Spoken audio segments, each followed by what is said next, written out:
Okay, let's begin part 3 of the adventure of the Speckled Band. I'm right here. At Waterloo, we were fortunate in catching a train for Leatherhead, where we hired a trap at the station inn and drove for 4 or 5 miles through the lovely Surrey lanes. It was a perfect day, with a bright sun and a few fleecy clouds in the heavens. The trees and wayside hedges were just throwing out their first green shoots, and the air was full of the pleasant smell of the moist earth. To me, at least, there was a strange contrast between the sweet promise of the spring and this sinister quest upon which we were engaged. My companion sat in the front of the trap, his arms folded, his hat pulled down over his eyes, and his chin sunk upon his breast, buried in the deepest thought. Suddenly, however, he started, tapped me on the shoulder, and pointed over the meadows. "Look there," said he. A heavily timbered park stretched up in a gentle slope, thickening into a grove at the highest point. From amid the branches there jutted out the gray gables and high roof tree of a very old mansion. "Stoke Moran?" said he. "Yes, sir. That be the house of Dr. Grimsby Roylott," remarked the driver.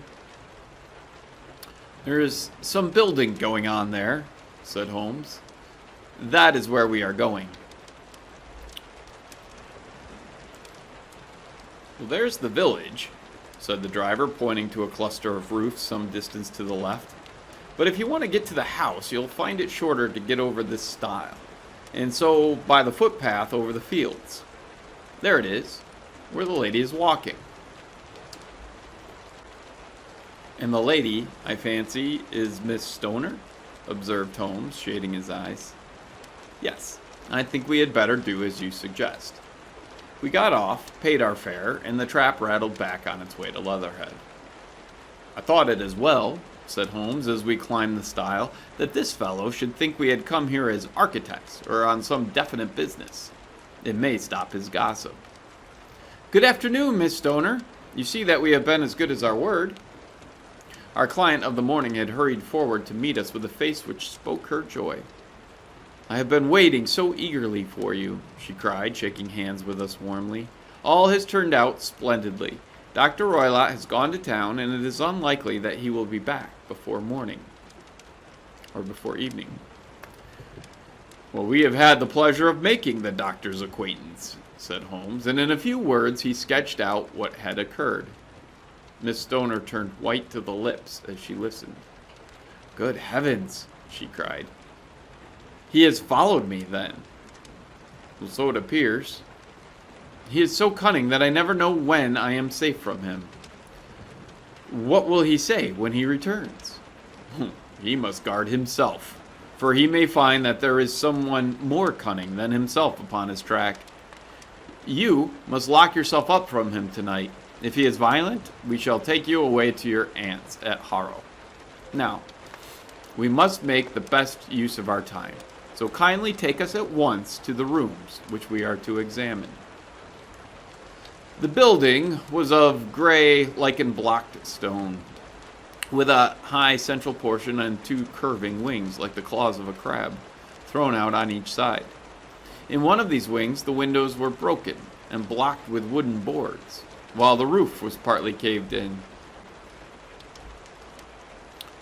The central portion was in little better repair, but the right-hand block was comparatively modern, and the blinds in the windows, with the blue smoke curling up from the chimneys, showed that this was where the family resided.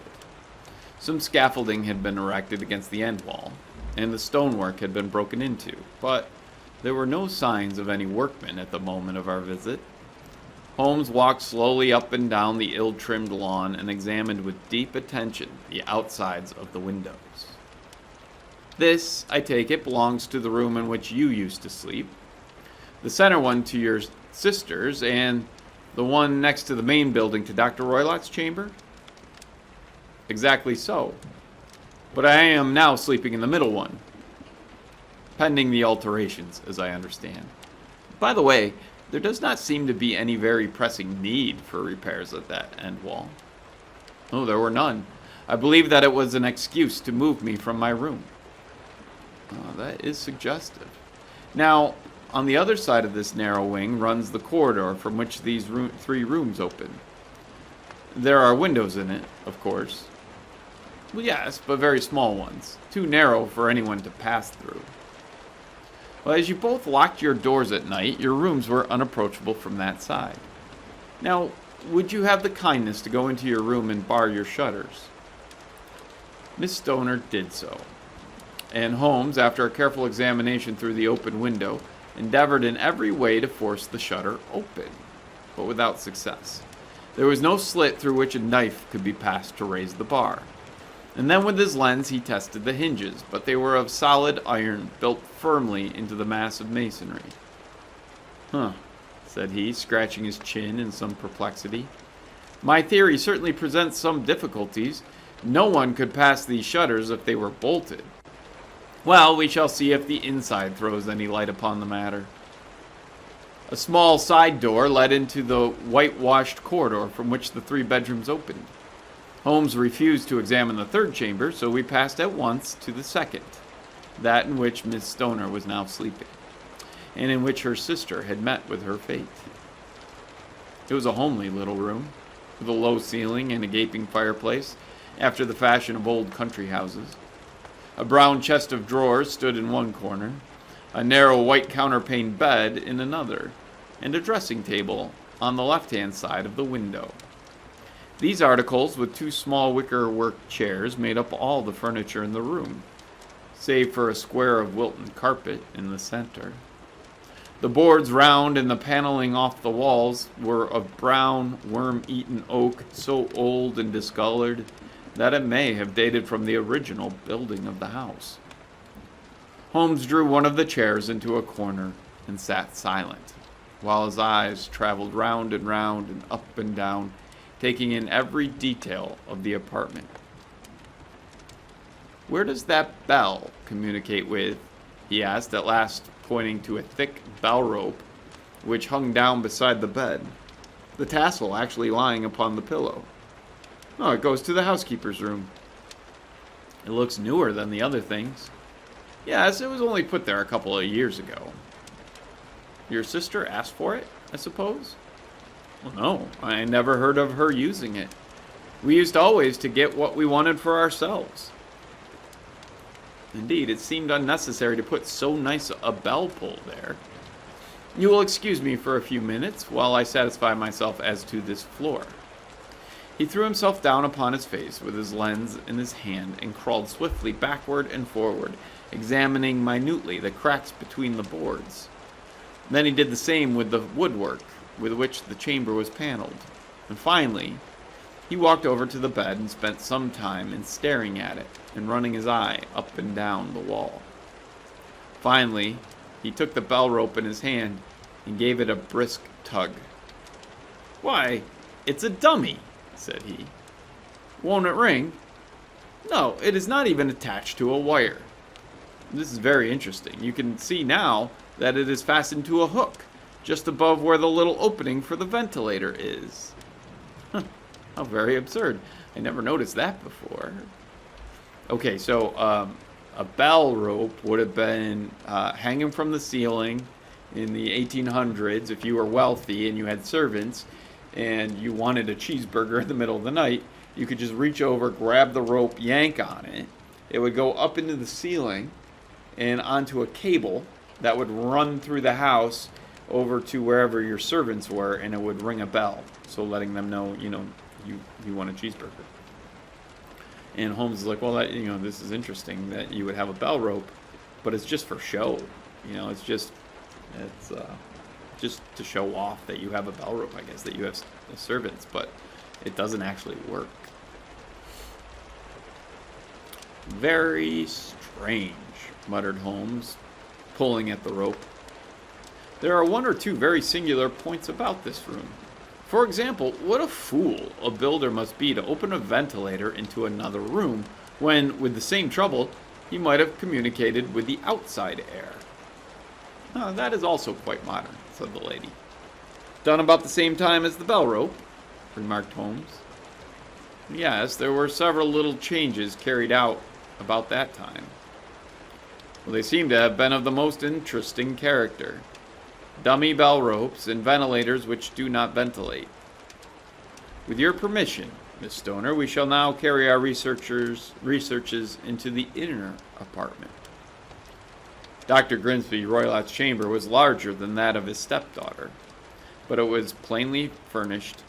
A camp bed, a small wooden shelf full of books, mostly of a technical character, an armchair beside the bed, and a plain wooden chair against the wall. A round table and a large iron safe were the principal things which met the eye. Holmes walked slowly around and examined each of them, all of them with the keenest interest.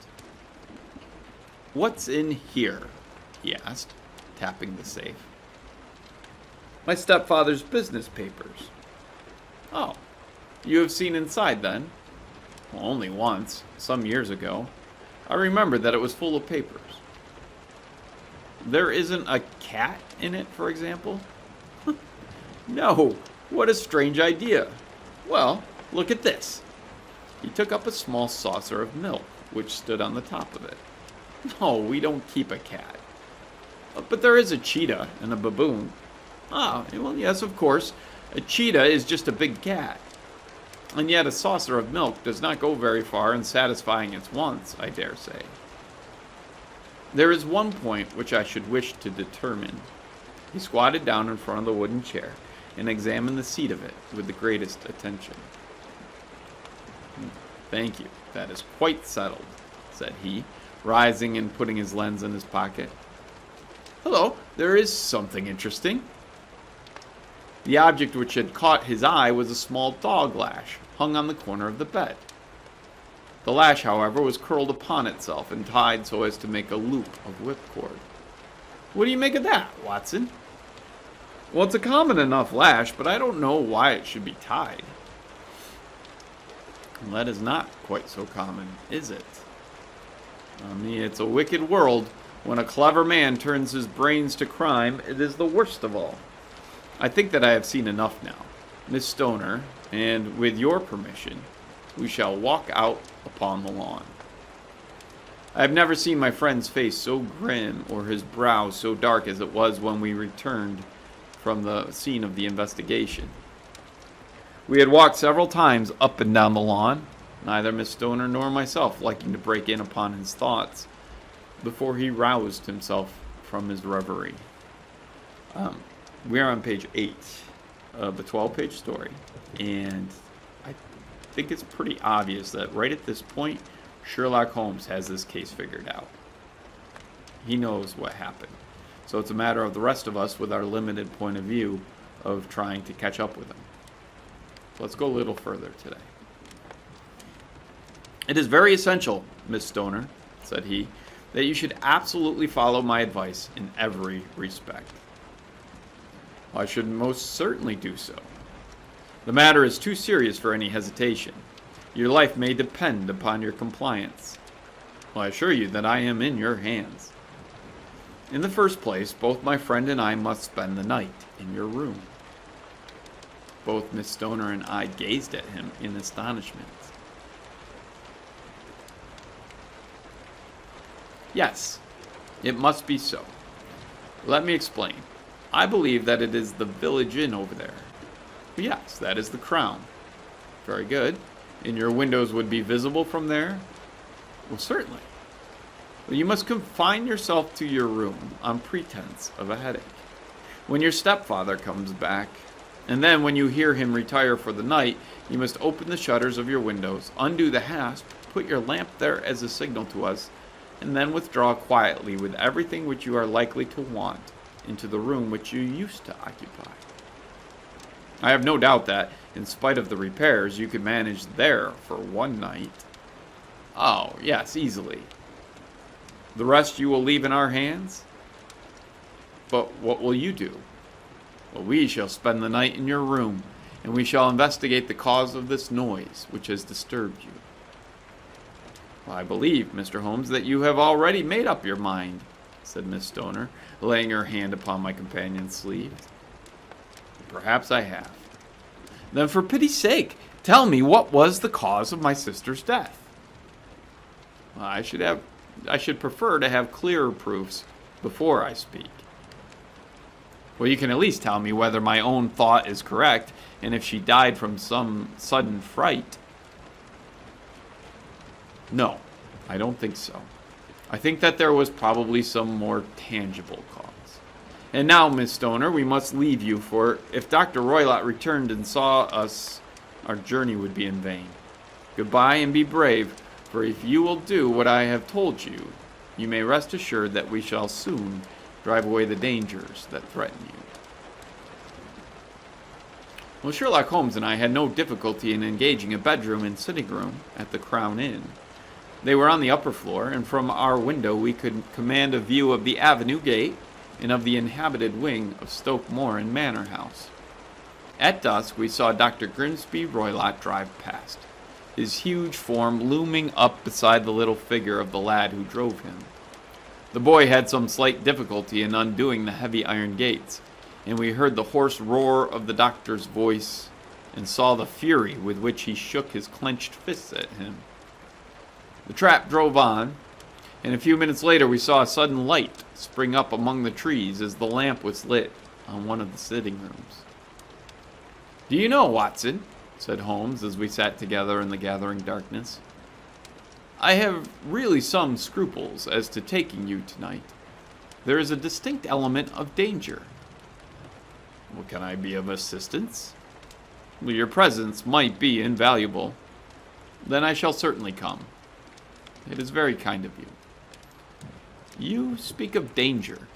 You have evidently seen more in these rooms than was visible to me." "Well, no, but I fancy that I may have deduced a little more. I imagine that you saw all that I did." "Well, I saw nothing remarkable, save the bell rope, and what purpose that could answer, I confess, is more than I can imagine." "You saw the ventilator, too."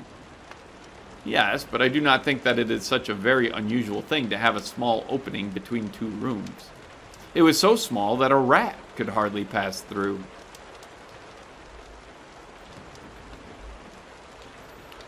"Well, I knew that we should find a ventilator before ever we came to Stoke Moran." "My dear Holmes." "Oh, yes, I did. You remember in her statement she said that her sister could smell Dr. Roylott's cigar? Now, of course, that suggested at once that there must be a communication between the two rooms. It could only be a small one, or it would have been remarked upon at the coroner's inquiry. I deduced a ventilator." "Oh, but what harm can there be in that?" "Well, there is at least a curious coincidence of dates. A ventilator is made, a cord is hung, and the lady who sleeps in the bed dies. Does not that strike you?" "I cannot as yet see any connection." "Did you observe anything very peculiar about that bed?" "No. It was clamped to the floor. Did you ever see a bed fastened like that before?" "I cannot say that I have." "The lady could not move her bed.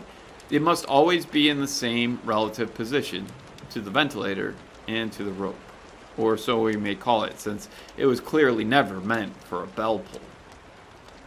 "Holmes," I cried, "I seem to see dimly what you are hinting at.